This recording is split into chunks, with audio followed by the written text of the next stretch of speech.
अच्छा चलो चलो कंटिन्यू करते हैं। तो क्या वो क्या बोल रहे हैं कि दो फोर्स होंगे। अगर दो ही फोर्स होंगे तो हमने क्या बोला था, forces are always in couple. Okay, मतलब दो होंगे, फिर चार होंगे, फिर 6 होंगे, लाइक दैट। तो अगर ये डायरेक्शन में एक फोर्स लग रहा है तो दूसरा एक फोर्स ऑपोजिट डायरेक्शन में लग रहा होगा। ये डायरेक्शन में एक फोर्स लग रहा है तो उसके ऑपोजिट ये डायरेक्शन में भी फोर्स लग रहा है, तो 4 हो गए। तो मतलब ऐसा केस हो सकता नहीं है। तो हम दूसरा केस, वो लोग जो ऐसा बोल रहे हैं वैसा लेते हैं, इस डायरेक्शन में एक फोर्स लग रहा है और इस डायरेक्शन में भी एक फोर्स लग रहा है। ओके, क्योंकि दोनों डिफरेंट डायरेक्शन में लेंगे तो 4 हो जाएंगे ना। तो उन्होंने क्या बोला है, सिर्फ 2 फोर्स कंसीडर करो। तो हमें एक ही डायरेक्शन में 2 फोर्स कंसीडर करने पड़ेंगे। ओके, देखो फिर से पढ़ता हूं। If 2 forces F1 and F2 act on a particle, 2 force लग रहे हैं F1 and F2 on a particle, equilibrium requires, मतलब इक्विलिब्रियम रिक्वायर्स मतलब क्या, कि कब इक्विलिब्रियम होगा, जब एक की वैल्यू दूसरे जितनी ही होगी और ऑपोजिट साइन वाली होगी। मतलब ये 5 न्यूटन है और ये भी 5 न्यूटन है, तो दोनों के दोनों फोर्सेस क्या हो गए, सेम हो गए, और ऑपोजिट डायरेक्शन में भी है।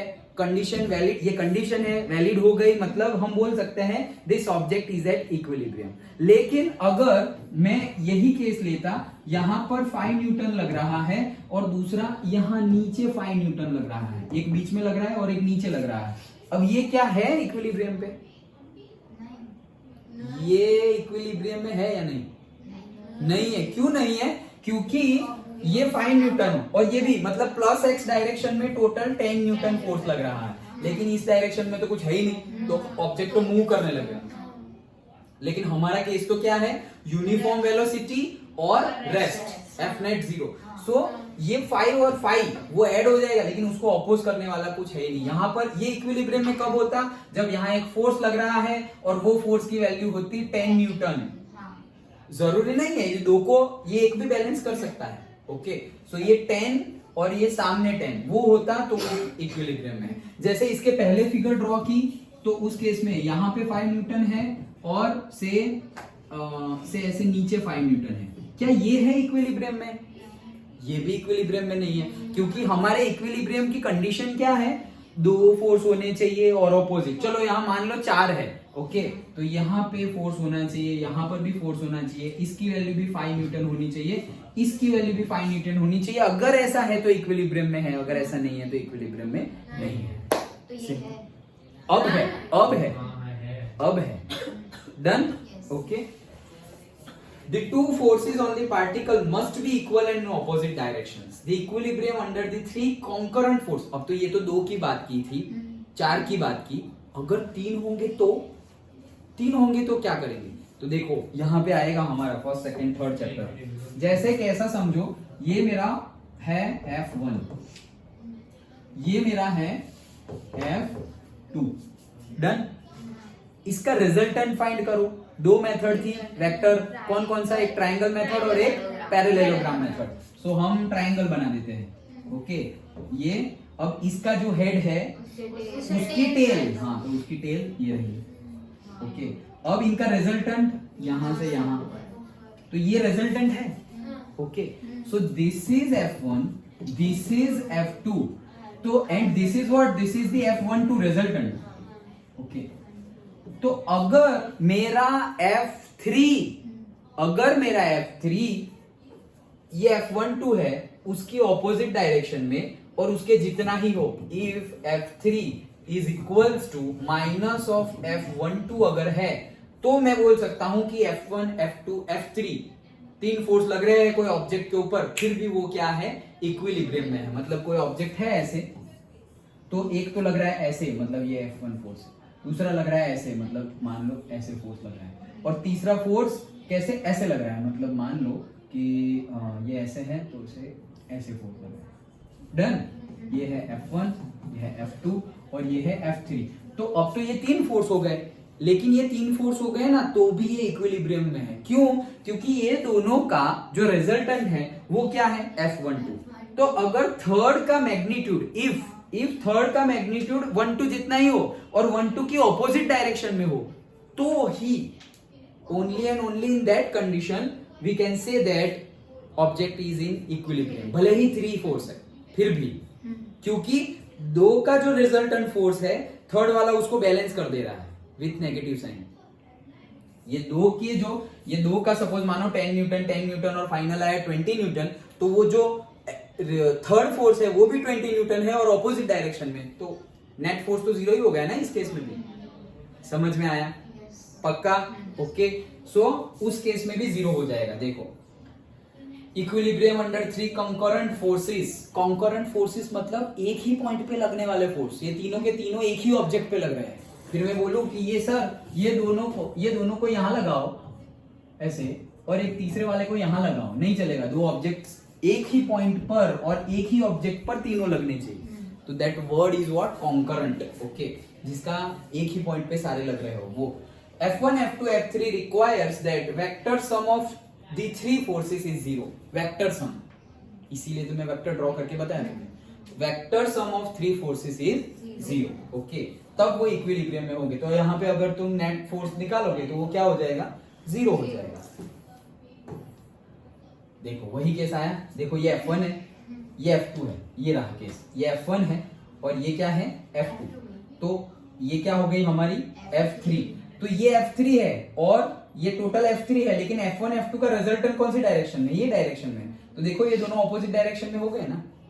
ये जो हमने किया वही किया है।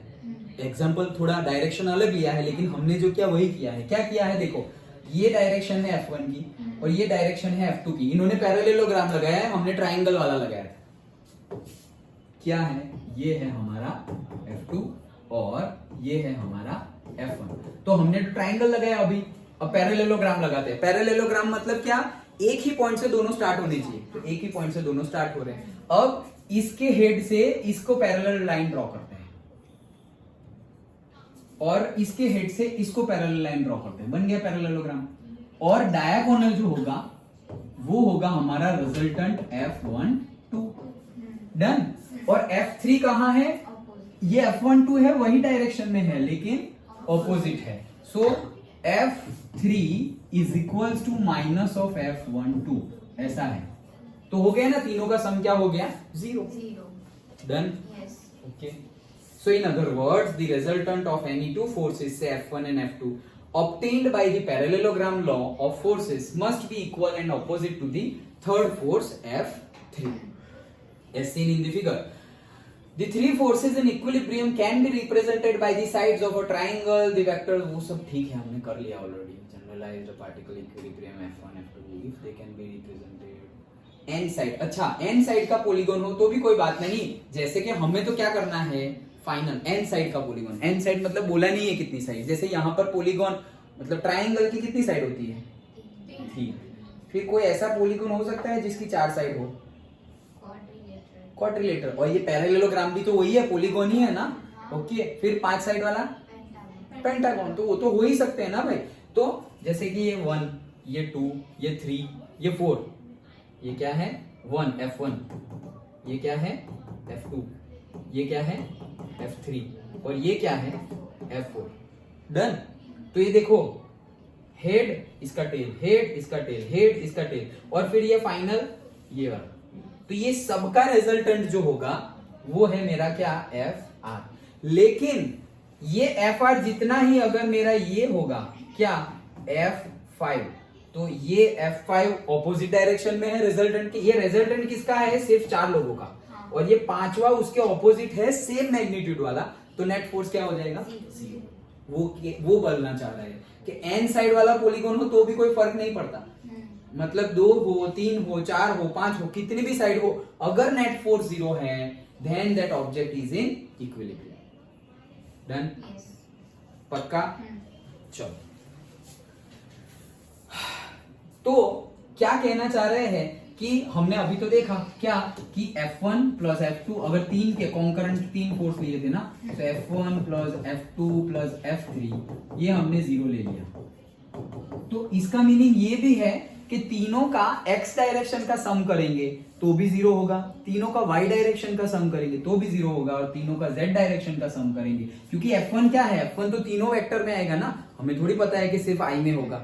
सिर्फ i में होगा मतलब क्या है? fx। सिर्फ j में होगा मतलब एफ वाई, और के में होगा तो एफ जेड। ओके, सो तीनों का सम करेंगे, ऐसे लिखो या कोई पर्टिकुलर डायरेक्शन में लिखो कि इन एक्स डायरेक्शन सबका सम 0 होगा, इन वाई डायरेक्शन सबका सम 0 होगा, और इन जेड डायरेक्शन सबका सम 0 होगा। वैसे भी हम बोल सकते हैं where f1x 1y 1z are the components of f1 in x y and z directions respectively.